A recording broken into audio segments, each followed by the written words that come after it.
sin.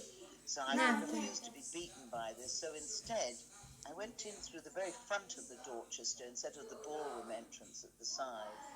And I said to Sarah, right, we have to pretend as if we own the place. And we walked in, and I saw a waiter sailing past the main hall, carrying a tray on his shoulders with some canapes on it. So I said, right, we'll follow him. And we followed him as he disappeared into a side door through a labyrinth of tunnels underneath the Dorchester. He disappeared, and I didn't know where to go next. So I just said, let's go through this door. And I opened up the door, and it was into the main hall where the huge reception was going on, and all the artists from CBS, like the Byrds and Tony Bennett, they're all there. And I found myself walking down the steps, and just when I got to the bottom, there was Dylan. He saw me, he came up to me, gave me a kiss, and that's just when the photographer snapped away. And it's strange, all I can remember now was I was just so thankful that he came and saved me from, potentially being thrown out by the bouncers because I didn't have the right tickets. But once you're on Dylan's arm, then you're kind of safe. And so I went with him. Well, I went with him to his hotel. That's another story. It's all in the book, by the way. But I also went to the Albert Hall where he was doing his concerts and hung out with him. And when he came back the following year, which I think was 1966, um, I he called me up straight away. I went over to the hotel and hung out with him again. And that was the year when he was playing with an electronic band. I mean, musicians as in a rock band, with some of the audience shouting out "blasphemous traitor" because they wanted him to stay a folk singer. So anyway, that's my little interlude then with Dylan. But we did team up later, and I was lucky enough to be on. He asked me to be the opening act on his tour in 1997 around Britain, which I did. So I was busy getting my music together because that's all I've ever wanted to do. People have never understood. I'm married to music. It has been my God, my lover, my answer to everything has been music. Obviously, I've had loads of guys in between, but music was always number one position in my life. So the big thing in those days was to get a record deal.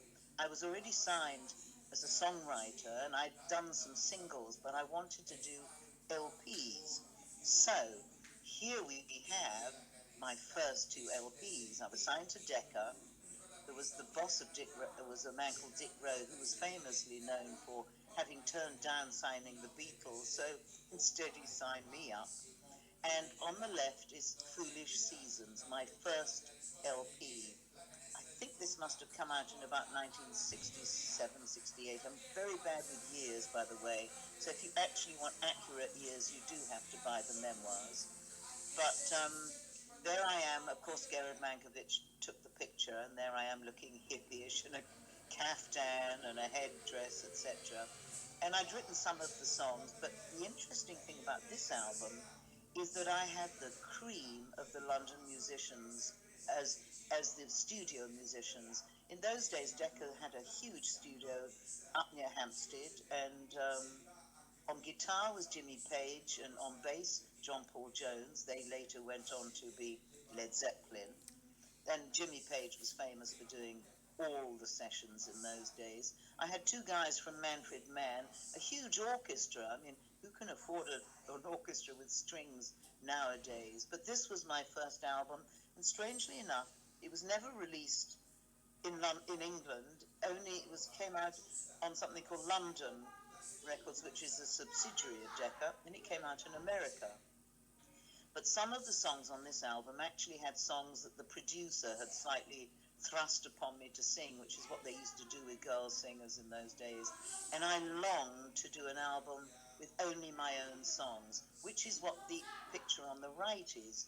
That is an LP called Box of Surprises, as you can see, and I'm sitting surrounded by stuffed taxidermied animals, except for my real life Norwich Terrier called Sneezy, who was on my lap. And you probably can't see, well, maybe you can. I'm holding the hand of a man who was actually lying. I'm sitting on a coffin, and he's actually real. It was Gerard Mankiewicz's assistant who had to get in the coffin.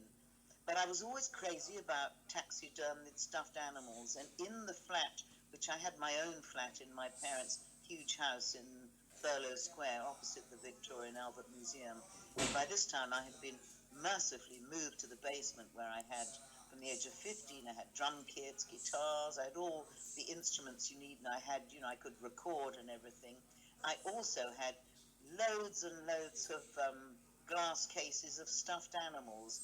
I used to love to be around animals. I know it sounds a bit perverse, but I couldn't actually keep real animals except for my dog and 2 cats. So I had these huge cases of stuffed birds and animals, and a lot of them made it into the photograph here. So then we're going to move on to my film career. Started off, I mean, really, I did some dreadful films. The one on the left, which has Fumo di Londra, which means smoke over London, stars one of the biggest stars ever in Italy, called Alberto Sordi. Sadly, he's long since dead. But I was in this film, and it was about Italians coming to London to find the hippie trail. I can't remember anything much about the film except that he was a huge star, and I was asked to sing, and there I am sitting in a taxi serenading poor Alberto Sordi. But if I mention in Italy that I had done a film with Alberto Sordi, people go into meltdown because he's huge. He's a mega, mega star. But they weren't all good films. The one on the right, you can see me as usual, load of cleavage, and I suppose I'm on my 12-string guitar. The Secrets of the Windmill Girls. Well, for those of you that don't know, the Windmill Theatre was the strip joint which stayed open because its logo was "We Never Close." It stayed open through all the years of the war and spawned many big names like Peter Sellers and Harry Seacombe. They all appeared there. But in fact, in those days, strippers weren't allowed to move. You could be bare-breasted. Not that I was, because in fact,